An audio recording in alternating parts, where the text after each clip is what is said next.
Bu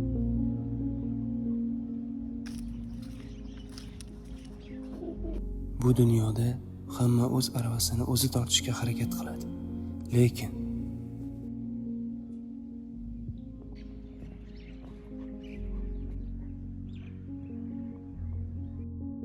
bu dunyoda inson sharoit uchun o'zini o'tga uradi. Lekin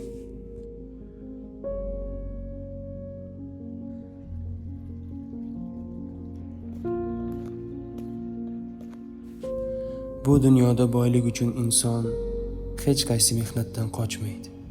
Lekin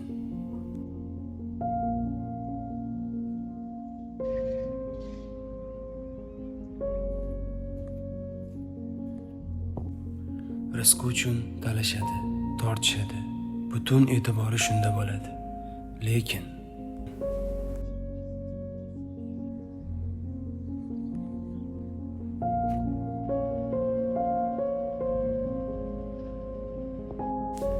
dunyo bitta emasligini tushunganida kech bo'ladi.